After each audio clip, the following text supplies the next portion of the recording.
Welcome to a new, somewhat unusual episode of our podcast, Bold Truth About Hungary, because today we are at the main headquarters, or rather logistical base of the Hungarian search and rescue team Hunor, which is also the headquarters of the disaster management unit of the Hungarian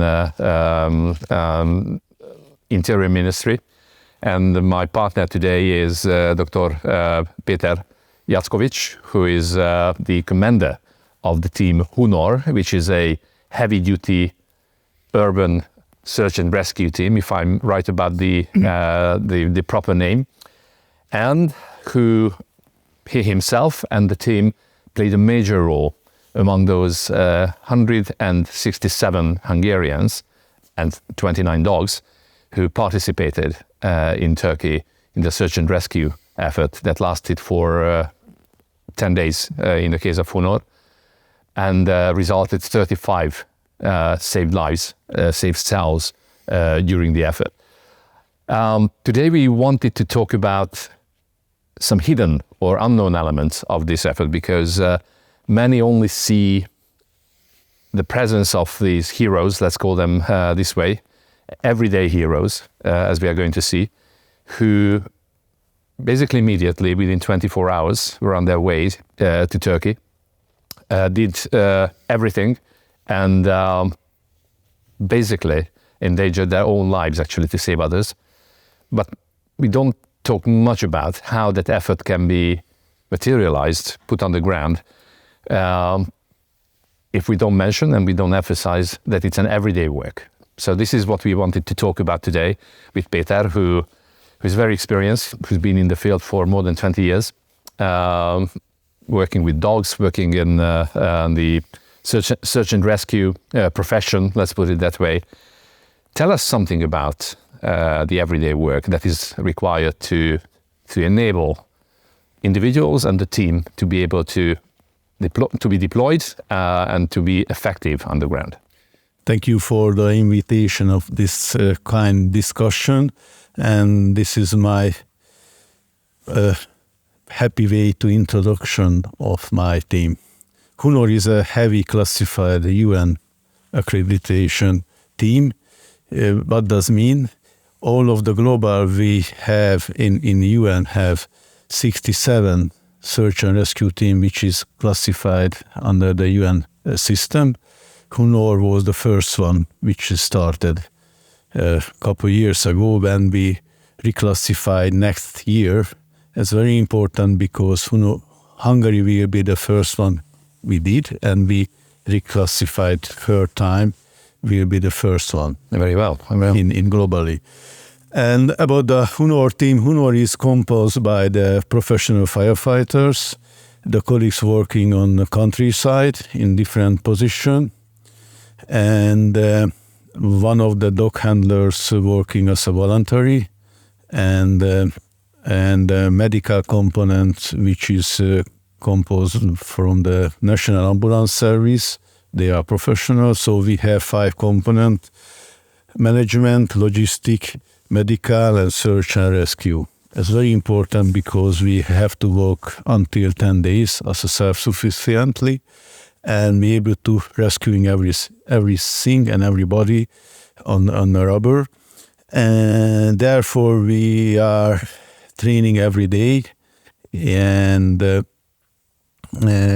daily job, as you asked me before, personally I'm sitting behind the table and listening and learning about the theoretic. But it all started on the ground. So you yourself was a firefighter, if I'm right? Firefighters, and of course everybody starting on the ground and as a common firefighters.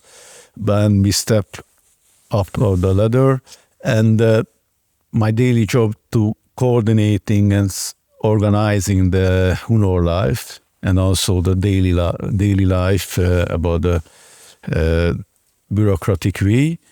And the colleagues just explaining what's happened 1 week ago.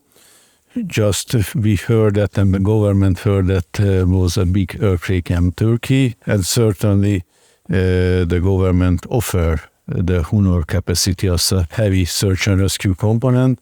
And within 3 hours, we send the alarm the colleagues through to the duty system and we mobilize the colleagues certainly. And this area then we sitting, this is a warehouse and assembling point of the colleagues. And within 6 hours, all of the members were here, together 88 persons, and we selected who will be fit for the mission. So, well, just to make it clear, there are standards for the deployment. Let's put it that way. So the standardization goes down to the very detail, indeed, including the warehouse we are sitting, but also the duration or the time span of deployment, which obviously, in the case of an earthquake and many other natural disasters, time, swiftness, the quick deployment element is crucial. Yes, this is a key element of the mission. If you want to be success, you have to be there in the golden hour, how the international standard explained that. So the Hungarian governmental team arrived within 24 hours. So we were on the field and we started the rescue operation on the 21st hour. So which is very quick. Well, it's very difficult to talk about records because it's very tempting, and we see that not only the Hungarian but of course the international press is trying to go for the records within deployment. Obviously numbers are going to be very important, but tell us something about the human element, the humane element, as they always say. That what does it require from those participating humans and dogs to be able to be there within 24 hours, to be able to work basically 24/7, as they say, and to be able to be there for 10 days basically on your own, because Hunor is one among the very few around the globe who basically is being deployed wherever they go with a self-sustaining capability. So if you want to be member of this Hungarian team, you have to be trained and in mentality, physically, and also you're able to work in a team. And the teamwork is very important for us because everybody is a good element of this team. And if you think that we're able to work until 10 days, 10 operation days continuously in the daily and night shifts. And let's emphasize one thing actually, that among those rescue teams, Hunor was, if not the only, but certainly the first on the ground who worked day and night. So they were able to... very hard physically working under the debris and into the building. And you have to use the heavy tools and equipment to rescuing the victims, and it's not easy to physically to work there and continuously working. One shift is maybe 12 hours, so have to focus for the success, and also we rotated the members in the team because it was very important not hurt and not able to do any problem, maybe the human errors, and it's very important for me as a commander, and if I'm appointed one of the unit leader to lead the shift. And also we work together with the search dogs. The search dog is very hardful to work and parallelly, and how we use in tactic level, first we send the dogs, or one dog first and second dog after the first dog, to inspecting that they find and validate the search. And if we find and the sign by the dogs make that maybe we have victims under the debris, we send the technical search units, and the search units using the search camera or using the acoustic search to identify which location we have to drilling or make a hole or to rescuing the victims. And what we do, third component arrive with the equipment and make a void. There we make a hold to reach the safe passage of safe way to the victims. That speaking about this is very easy, but after the main earthquake was a several aftershock. So my colleagues was inside the building, then they heard that was a big noise. That means that was the aftershock. We cannot evacuate all of the colleagues because they was in the deeply of the. We heard some fatalities, if I'm right. Some Mexican team was hit by one of the aftershocks and tragically lost. Tell us about are there human boundaries that should be observed? I mean, what is the limit? By shift, by individual? How do you cope with that?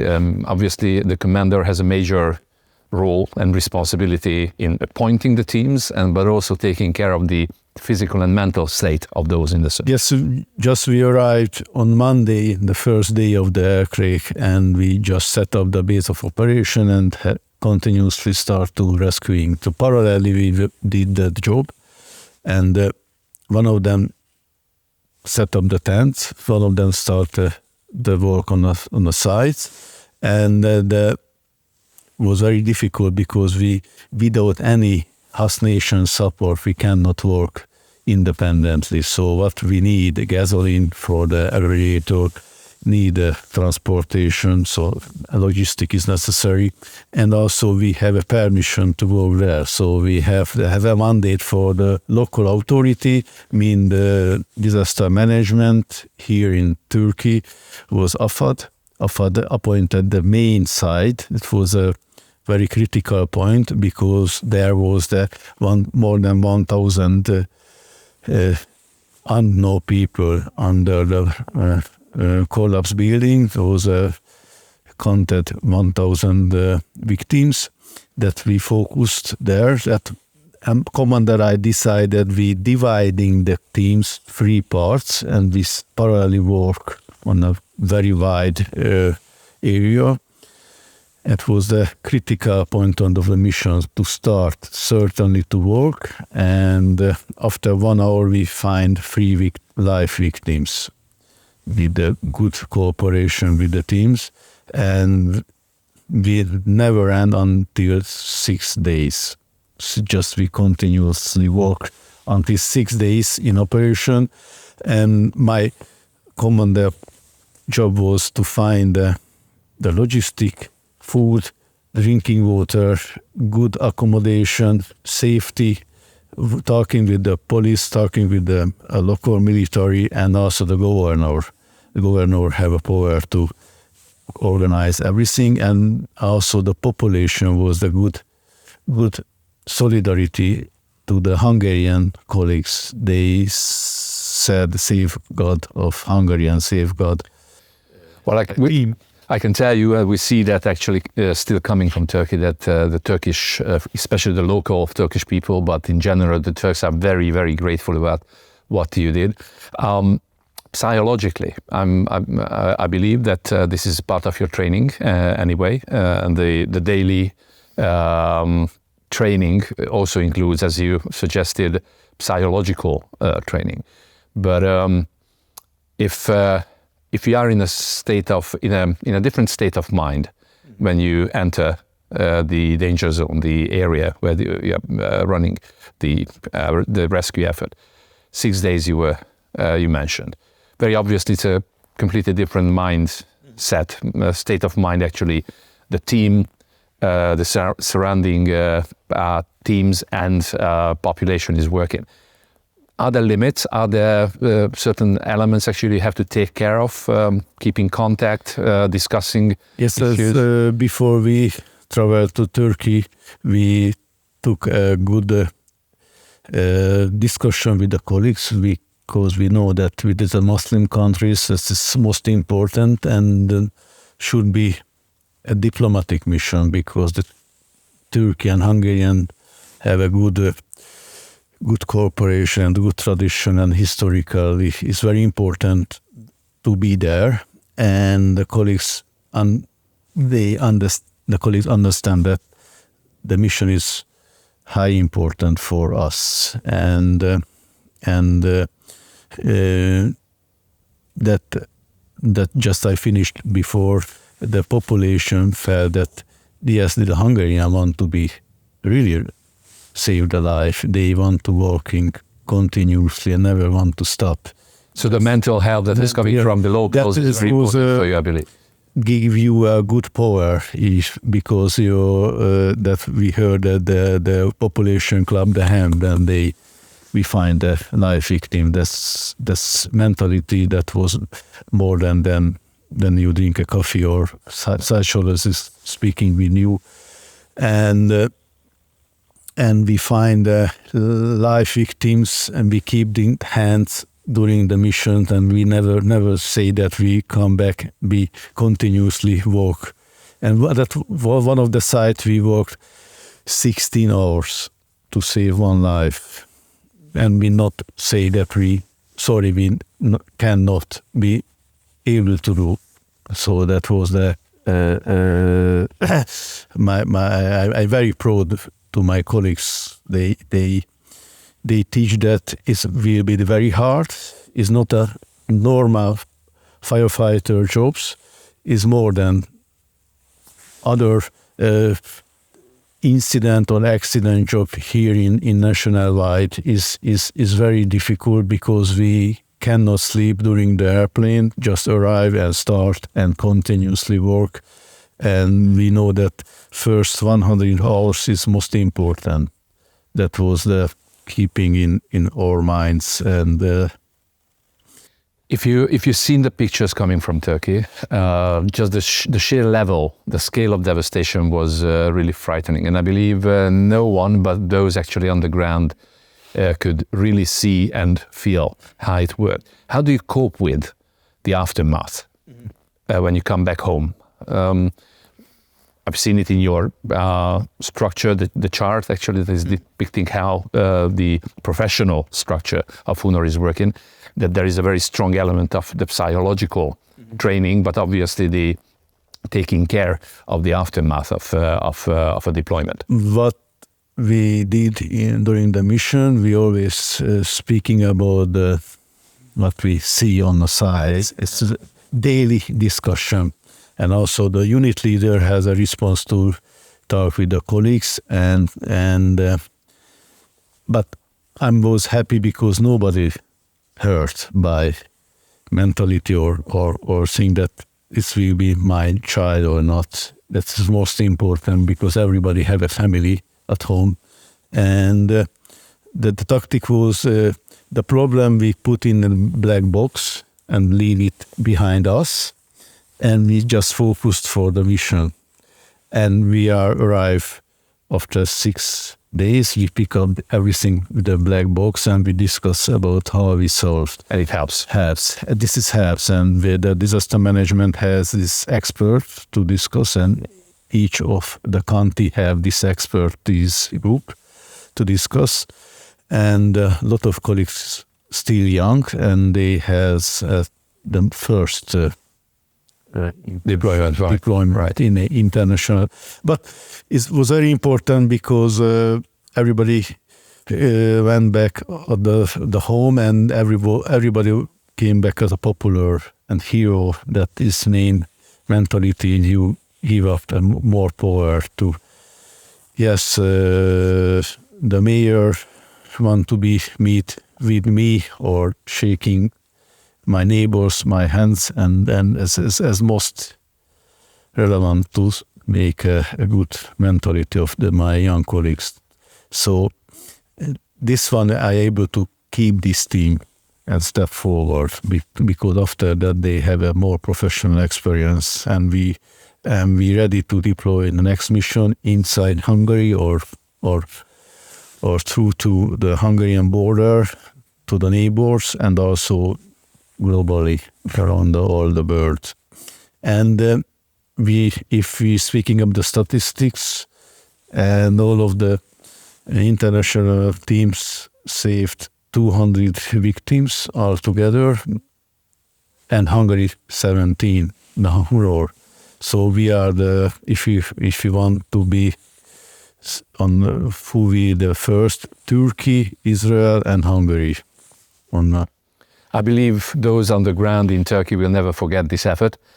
I really thank the discussion for Peter Jaskovic, the commander of the Hungarian search and rescue team, HUNOR. Keep in mind, as you've heard in this discussion, that the sensational 6 days, the almost unhumane effort on the ground wouldn't have been possible without the daily training and the professionalism of those who comprise the team. Keep in mind that they will, as they have been, train on a daily basis, and keep in mind that supporting them, providing them the logistical help, the monetary help, is going to be required for future catastrophes, very unfortunately. Thank you for your attention. Keep in mind that we always talk about, we always say what we mean, and we always mean what we say, as we have always suggested this for the podcast, the bold truth about Hungary. This time it was about a very bold effort on the ground on behalf of Hungarians. Thank you.